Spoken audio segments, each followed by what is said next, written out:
Hello children, welcome to असा education. आज कर रहे हैं चैप्टर 8 की कंप्लीट एक्सरसाइज। ये है आपका natural resources chapter, grade 10 GSEB board के। चलिए एक्सरसाइज शुरू करते हैं। सबसे पहला सेगमेंट है answer the following questions in detail. Detail में है इसलिए आंसर्स आपके थोड़े से लॉन्ग है, आप अपने हिसाब से इसको कट शॉर्ट कर लीजिएगा। रिसोर्स का क्या मतलब होता है, उसके क्या यूज है, उनके बारे में बताना है।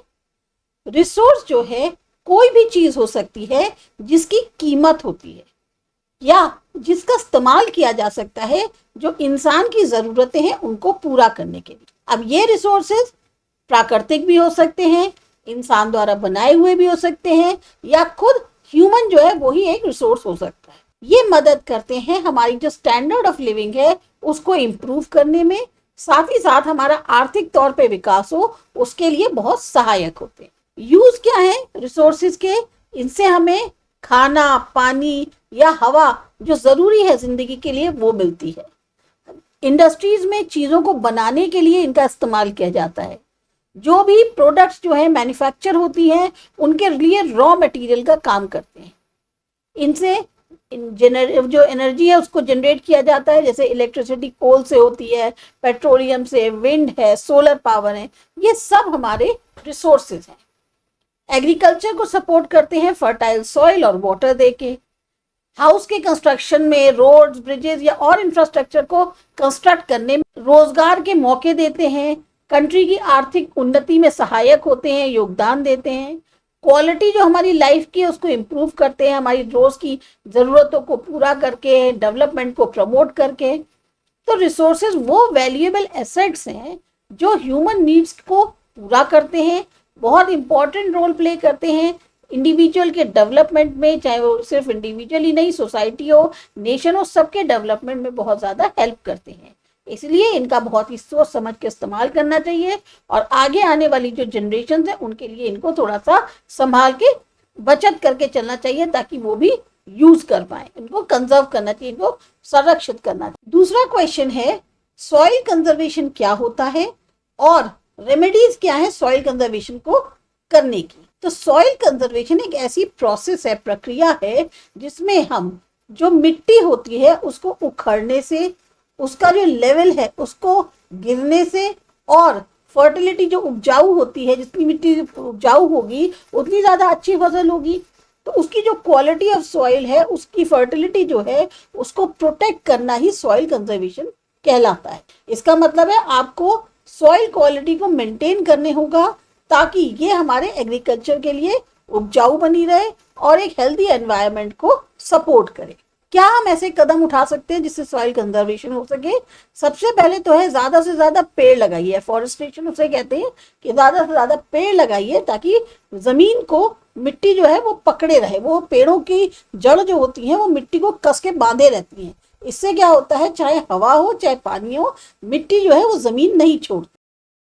टेरेस फार्मिंग, कोशिश करिए कि स्टेप्स की फॉर्म जैसे होती हैं ऐसे ही टेरेसेस पे अपने फसल को उगाएं, ज्यादातर हिली एरियाज में होता है। इससे क्या होता है, जो मिट्टी है वो बह नहीं जाती, भाई जहां ढलान होती है वहां कोशिश किया जाए स्टेप्स जैसी फॉर्मेशन बनाई जाए और तब स्टेप फार्मिंग करी जाए। इससे क्या होगा, जो पानी है वो उनमें खेतों में रुकेगा बजाय सीधे बह जाने के। कंटूर प्लॉइंग क्या होती है, नेचुरल कंटूर्स जो होते हैं लैंड के, उनके अलोंग उसको वहां पर खेती करना ताकि जो पानी का बहाव है उसे कम किया जा सके और सॉइल को प्रोटेक्ट किया जा सके। स्ट्राइप क्रॉपिंग, इसका मतलब है अलग अलग तरीके के क्रॉप्स जो है, ऑल्टरनेटिव जो स्ट्राइप्स होती है उसमें आप उगाएं ताकि जो विंड का और वाटर इरोजन का असर है उसे कम किया जा सके। डिफॉरेस्टेशन अवॉइड करें, जबरदस्ती के पेड़ ना काटें क्योंकि जो जंगल होते हैं वो मिट्टी को बांधे हुए होते हैं। जो जानवर चरते हैं उनको कंट्रोल किया जाए ताकि जो ग्रास का एक कवर है या जो सॉइल है उसे जो है पूरी तरह से डैमेज होने से बचाया जा सके।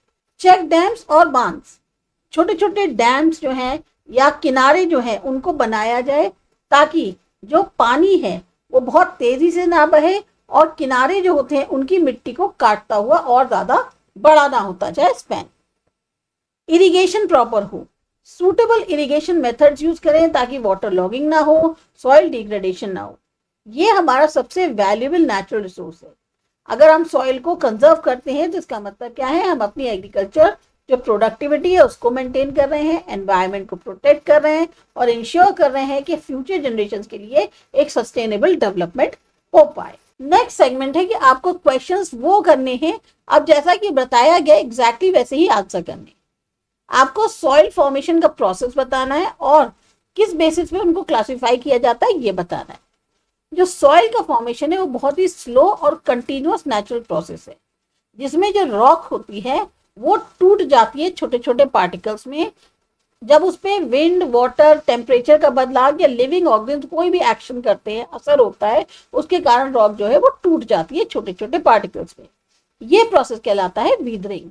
हजारों साल से जो रॉक पार्टिकल्स हैं वो जो प्लांट्स, एनिमल्स जो सड़ जाते हैं, खत्म हो जाते हैं, उनके साथ मिक्स होता है, फिर साथ ही साथ वाटर है, एयर है, उन सब से मिक्स होके सॉइल बनाता है। जो फॉर्मेशन है सॉइल की वो डिपेंड करती है कई सारे फैक्टर्स पे, जैसे पेरेंट रॉक कैसी है, क्लाइमेट कैसा है, रिलीफ यानी कि लैंडफॉर्म कैसी है, वेजिटेशन, लिविंग ऑर्गेनिज्म, टाइम, इन सब पे जो है निर्भर करता है। तो उसी के आधार पर इसको क्लासिफाई किया जा सकता है, एक उनके ओरिजिन पे कैसे वो बनी, उनके फिजिकल और केमिकल प्रॉपर्टीज क्या है, जैसे कलर, टेक्सचर, फर्टिलिटी और मिनरल कंटेंट। एलुवियल सॉइल पे आपको एक नोट लिखना है। एलुवियल सॉइल सबसे ज्यादा फर्टाइल और वाइडली डिस्ट्रीब्यूटेड सॉइल्स है इंडिया में। ये कैसे बनती है, जब सैंड, सिल्ट और जो क्ले है वो डिपॉजिट हो जाती है, जो कि नदियों द्वारा लाई जाती है और जमा हो जाती है। कई सालों से ऐसी जो प्रक्रिया होती चली जा रही है, उसके कारण जो है एलुवियल सॉइल बनती है। जो कैरेक्टरिस्टिक्स हैं एलुवियल सॉइल की, सबसे पहले इसमें न्यूट्रिएंट्स जो हैं पोटैश और लाइम बहुत ज्यादा होते हैं। इसमें पानी को होल्ड करने की कैपेसिटी काफी ज्यादा होती है। ये सूटेबल होती है इरिगेशन के लिए, सिंचाई के लिए और इंटेंसिव फार्मिंग के लिए। मेनली नॉर्दर्न प्लेन्स में पाई जाती है या जो रिवर डेल्टाज है इंडिया के वहां पर।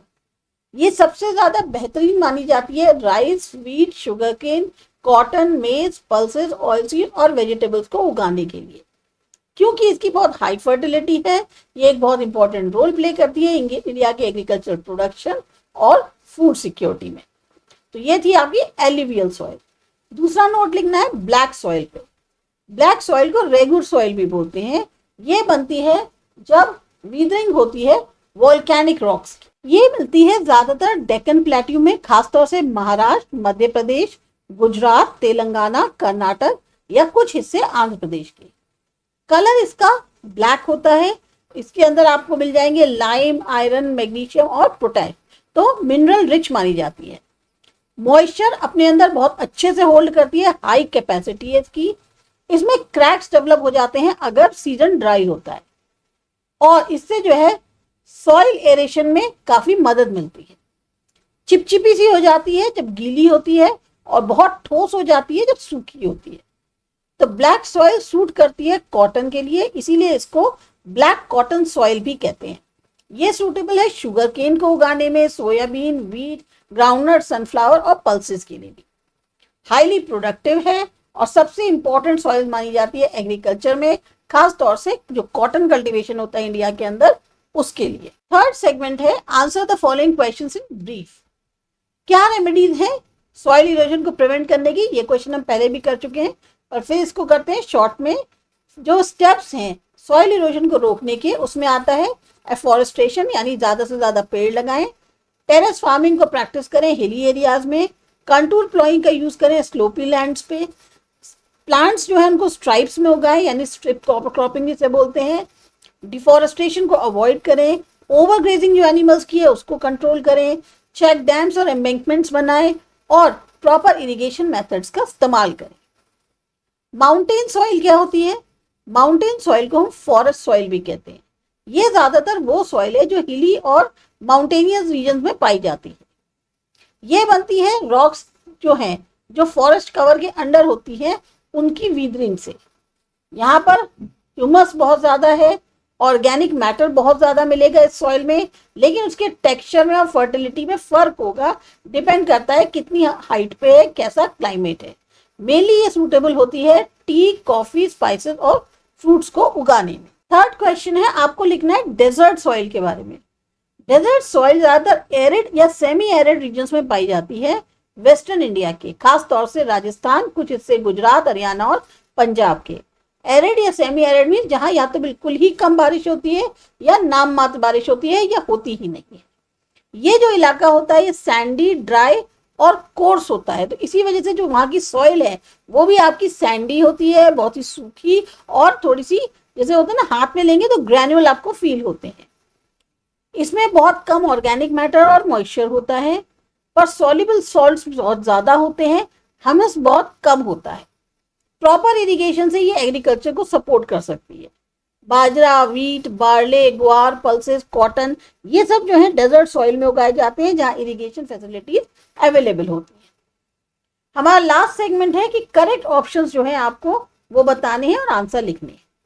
वो रिसोर्सेज जो एक या दो जगहों पे ही पाए जाते हैं पूरी दुनिया में, ऐसे रिसोर्सेज कहलाते हैं रेयर रिसोर्सेज। सॉइल फॉर्मेशन किस वजह से होता है?